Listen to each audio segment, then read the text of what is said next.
আসসালামু আলাইকুম রহমতুল্লাহ। আমি হাসান, স্বাগত আজকের ক্লাসে। তো দেখো প্রিয় শিক্ষার্থীরা, আজকে তোমাদের জন্য আমি নতুন একটা টপিকের উপর আমি ক্লাস নিয়ে উপস্থিত হয়েছি।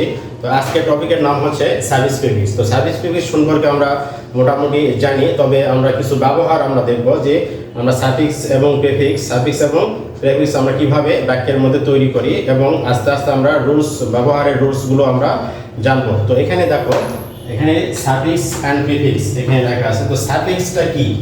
সাফিক্সের অর্থ হচ্ছে বর্ণ বা বর্ণ সুমিষ্টি। সাফিক্স শব্দের অর্থ হচ্ছে বর্ণ বা বর্ণ সুমিষ্টি, যা কোনো শব্দের শেষে যুক্ত হয়ে নতুন অপর একটি শব্দ গঠন করে থাকে।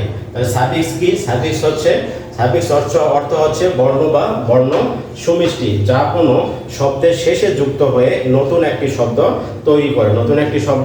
তৈরি করে। উদাহরণ দেখে এখানে দেখো, এখানে প্লে এই শব্দের সাথে বা এই ভার্ব, এই প্লে হচ্ছে ভার্ব, এর সাথে যখন আমরা সাফিক্স আমরা কি করলাম, আর যুক্ত করে দিলাম। সাফিক্স কি করলাম? আর যুক্ত করে দিলাম শেষে।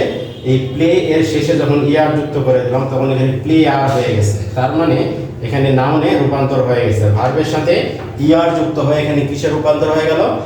আমরা নাউনে রূপান্তর হয়ে গেল। তারপর এখানে কুইক এই অ্যাডজেক্টিভের সাথে আমরা কি করছি? এখানে ly যুক্ত করে দিছি। এখানে কি করছি?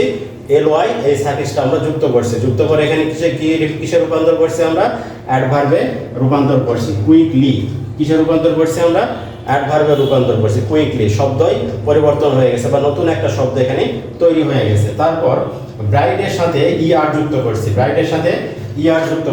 আর যুক্ত করে আমরা কি করছি? আমরা কি করছি? এখানে ব্রাইটার করছি। তারপর এখানে রিডের সাথে এইবল যুক্ত করছি। রিডের সাথে এইবল যুক্ত করে নতুন একটা শব্দ আমরা কি করছি? আমরা রিডাইবল এই নতুন একটা শব্দ আমরা তৈরি করছি। তো এখানে দেখো, সাফিক্স প্রিফিক্স সাধারণত পার্টস অফ স্পিচের যে 8টা আছে, 8টা পার্টস অফ স্পিচের মধ্যে 4টা পার্টস অফ স্পিচ আমরা সাফিক্স প্রিফিক্স হিসেবে ব্যবহার করি। 4টা পার্টস অফ স্পিচকে, একটা হচ্ছে নাউন, একটা হচ্ছে ভার্ব, অ্যাডজেক্টিভ এবং অ্যাডভার্ব। নাউন, অ্যাডজেক্টিভ, ভার্ব এবং অ্যাডভার্ব, এই 4টাকে আমরা সাফিক্স প্রিফিক্সের মধ্যে ব্যবহার করে থাকি। এরপরে কি বলছে দেখো, এখানে বলছে যে কমন নাউন সাফিক্সটা কি?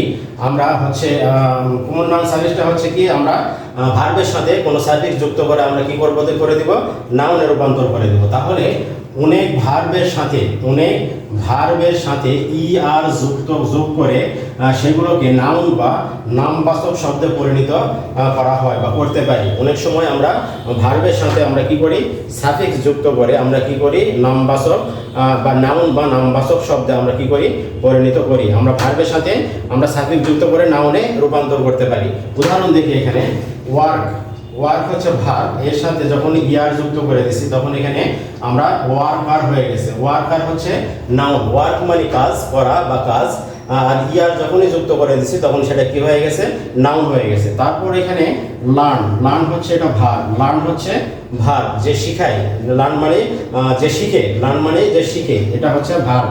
তারপরে এখানে আর যুক্ত করে দেখেছি যখন, তখন এখানে কি হয়ে গেছে? লার্নার। এখানে কি হয়ে গেছে? লার্নার, এটা নাউনে রূপান্তর হয়ে গেছে। তাহলে আমরা কি দেখলাম? ভার্বের সাথে সাফিক্স যুক্ত করে আমরা কি করে দিচ্ছি? নাউনে রূপান্তর করে দিচ্ছি। তারপর এখানে কি বলছে? কখনো কখনো অর যোগ করে নাউনে পরিণত করা হয়। কখনো কখনো একটা শব্দের সাথে আমরা অর যুক্ত করে বা ভার্বের সাথে আমরা অর যুক্ত করে আমরা নাউনে রূপান্তর করি বা নাউনে পরিণত করি। একটা উদাহরণ দেখি এখানে, অ্যাক্ট হচ্ছে একটা শব্দ বা এটা অ্যাক্ট ভার্ব, ওয়ার যুক্ত করে দিয়ে আমরা কি করে দিছি? এখানে অ্যাক্টর। এখানে কি করে দিছি? অ্যাক্টর করে দিছি। অপারেট, এটাও হচ্ছে ভার্ব, এর সাথে ওয়ার যখন যুক্ত করছি তখন সেটা কি হয়ে গেছে? অপারেটর হয়ে গেছে, এখানে নাউনে পরিণত হয়েছে। তারপরে এখানে সেল, এর সাথে যখনই ওয়ার যুক্ত করে দিছি তখন এখানে কি? সেলর, তখন কি হয়ে গেছে? নাউনে রূপান্তর হয়ে গেছে সেলর। তারপর এখানে সুপারভাইজ, এর সাথে যখনই আমরা ওয়ার যুক্ত করে দিছি তখন এখানে কি হয়েছে? সুপারভাইজর মানে নাউনে রূপান্তর হয়েছে। তাহলে এখানে কখনো কখনো আমরা ভার্বের সাথে বা অন্য কোনো ওয়ার্ডের সাথে আমরা আর যুক্ত করে আমরা সেই শব্দটাকে আমরা কি করি? নাউনে রূপান্তর করি বা নাউন হিসাবে পরিণত করে থাকি। এরপরে কি বলছে এখানে যে TION, এই সাফিক্স যুক্ত করে আমরা ভার্বকে নাউনে পরিবর্তন করি। ভার্বকে কি করি? নাউনে পরিবর্তন করি। আমরা টিআইওএন এই শোন এই সাফিক্সটা আমরা ভার্বের সাথে যুক্ত করে দিয়ে কি করি? সে ভার্বকে আমরা নাউনে পরিণত করি। এবং এই ক্ষেত্রে ভার্বের শেষে টিই, ভার্বের সাথে কি বলছে এখানে? টিই থাকলে এর সাথে আমরা ইটাকে উঠায় দেব। উঠায় দেওয়ার পর টি থেকে যাচ্ছে এখানে, তার সাথে আইওএন যুক্ত করে আমরা কি করব? নাউনে রূপান্তর করব। তাহলে এখানে আমরা কি দেখলাম? এখানে আমরা দেখলাম যে টিআইওএন এই শোন এই সাফিক্সটা আমরা কি করি? ভার্বের সাথে যুক্ত করে দিয়ে সেখানে কি করি? আমরা নাউনে রূপান্তর করি। একটা উদাহরণ দেখি এখানে, অ্যাক্ট। অ্যাক্টের সাথে যখন আমরা টিআইওএন সংযুক্ত করছি তখন এখানে কি? অ্যাকশন নাউনে রূপান্তর হয়ে গেছে। তারপরে এজিটেড, এজিটেডের সাথে এখানে শেষে ই আছে, এর সাথে শুধুমাত্র আমরা আইওএন যুক্ত করছি, ইটাকে উঠায় দিয়ে আইওএন যুক্ত করছি, তাহলে এজিটেশন, এজিটেশন আমরা এটা নাউনে রূপান্তর করে দিছি। তারপর এখানে পলিউট এই ভার্ব, এই ভার্বের শেষে কি আছে? এখানে ই আছে, এর সাথে ইটাকে উঠায় দিয়ে এখানে কি করছি? আইওএন যুক্ত করে দিছি। তারা যুক্ত করে দেওয়ার সাথে সাথে এখানে কি হয়েছে?